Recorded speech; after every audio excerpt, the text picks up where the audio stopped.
Hey guys, so here's my redo video of Oedipus by Seneca, not by Sophocles, but by Oedipus. Not by Oedipus, Seneca, sorry. Um, so Seneca was born in 4 BC. Um, he died in 65 AD. He's known as for being the tutor to Emperor Nero. Um, he was forced to kill himself, actually, when he was thought to be plotting to kill Nero. In actuality, he may have been innocent. He was born in Hispania, his son to Seneca the Elder. He went into exile in 41 AD. Now, this play was not intended to be performed, but it was actually meant to be recited in private gatherings, and it was based on the Oedipus myth. So the Oedipus myth, we had um, Oedipus who solved the riddle of the Sphinx, and then on a crossroads he killed a man, and then later on he married Jocasta. Well, it later turns out that Jocasta was the mother and the man he killed was his father, but in order to find this out, he had to go through a long journey to find this out. So, a little background on Roman theater. The Romans didn't like theater as much as Greeks because they didn't want to adapt any of the ways of life of the Greeks. They did have their own gods that were based on the Greek gods, and they had a lot of the same myths, is evident in Metamorphoses by Ovid. So some performances of this play. In the 1550s, there was a performance in Cambridge. Much later on, there was one in 1969 at the Royal National Theatre in London, and there was adaptation in 2005, the University of Haifa in Israel. And then let me see what else was there. There were several other adaptations, and then universities performed it. It also had a strong impact on Jacobean and Elizabethan drama. It's written in the 1st century AD in Rome. So the play opens with a funeral Oedipus lamenting the vicious plague which is affecting Thebes, the city which he rules, and people are dying in such numbers that there are not enough of the living to ensure the victims are cremated. So he mentioned this prophecy he received from Apollo before he came to Thebes that he would kill his father and marry his mother, and he has fled the kingdom of his father Polybus. However, Oedipus is so disturbed about what's occurring in Thebes that he considers returning to his home city, and Jocasta, his wife, makes him more resolute, and he stays. So in the second act, Creon is Jocasta's brother, returns from the Oracle of Delphi with the instruction that Thebes needs to avenge the death of King Laius, to put the plague to an end. And Oedipus utters an ironic curse to the yet unrevealed killer, but wishing for him the crimes that I have fled from.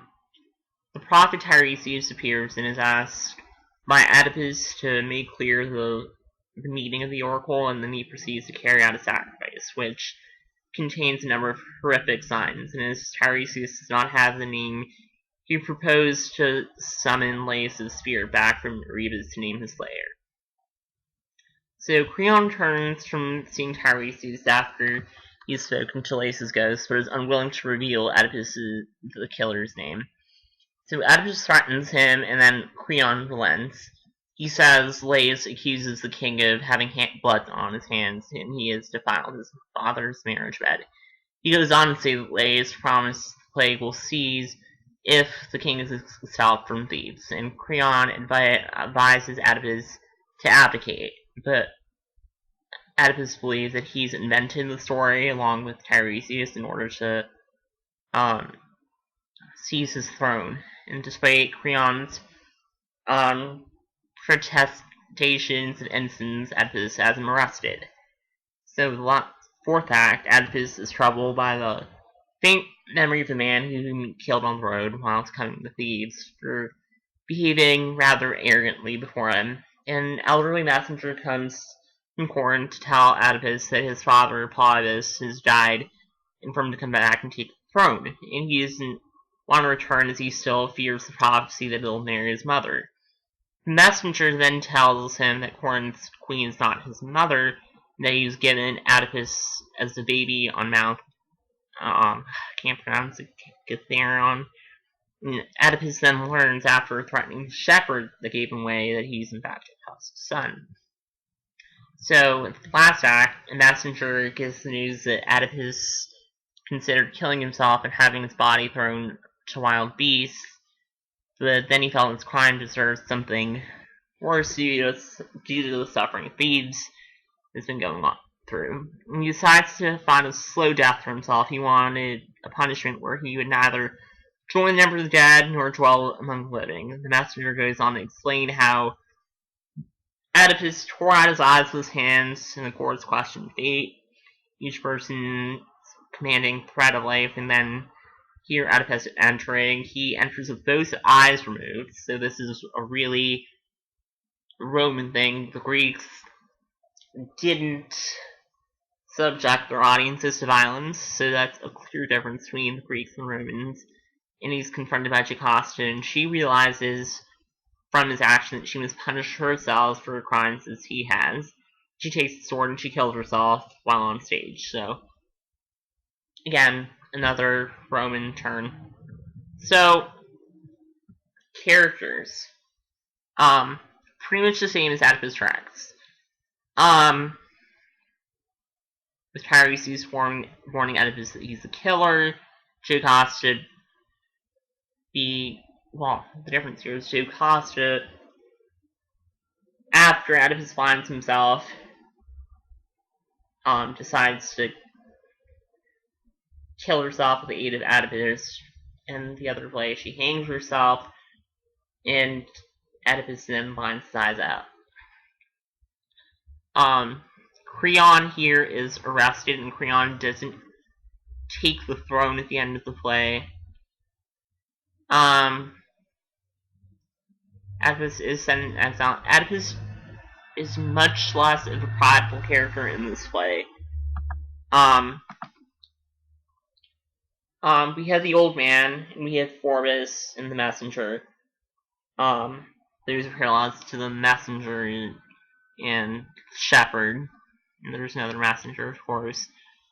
And we have the chorus, which is very similar to the Greeks. This play, I mean, I'll get to that in my criticism, but here the themes, more than pride, are powerlessness against strong forces, guilt, and revelation. It's much less a play about pride and more, from a Roman perspective, it takes up a notch the theme of powerlessness against strong forces. So, I do want to discuss some of the differences between these plays. Seneca's play, as I said, is more violent. Tiresias gives a lot of more graphic, gory details. There is a character I just forgot to mention, the daughter of Tiresias, Manto. This play is more fearful, guilt-ridden, whereas, Oedipus in the play is guilt-ridden, fearful, open from the beginning, where in Sophocles' play, he's much more proud from the get-go. As I said, I said that Oedipus blinded himself after Jocasta. No, Oedipus blinds himself before Jocasta. Oh! No. Ugh! Sorry. Read my notes wrong. In Sophocles' play, we have Oedipus who blinds himself after seeing Jocasta hanging himself. Herself. In this play, he blinds himself before Jocasta kills herself. And he's an aid in this play. To her death. Laius actually named his killer in Seneca's play. Sophocles' Oedipus guilt emerges as the play continues. There aren't any children in this play. There's no mention of them. Seneca's play ends with Oedipus leaving Thebes. In Sophocles' Oedipus, he's told that his rule's ended. So this play is richer in language, I guess, but yet denser. Definitely more violence, definitely less religion, and these are all comparisons. I mean, the differences between these two plays is an analysis of how different Roman tragedy was from Greek tragedy. Also did have its similarities. So while this play has more striking language and it's kind of deep, it's more, in my opinion, more boring and less deep than Oedipus Rex. And obviously, the play that it bears in its connection with, that the plays I've read, is Oedipus Rex. In later plays, since I'm talking about this play now, yet again, as a Roman play, it does, influence Spanish tragedy and Hamlet, with onstage violence. So, and yeah, that is all I have for this play. And look out soon for the rest of the videos I'll be putting up today. Alright, bye.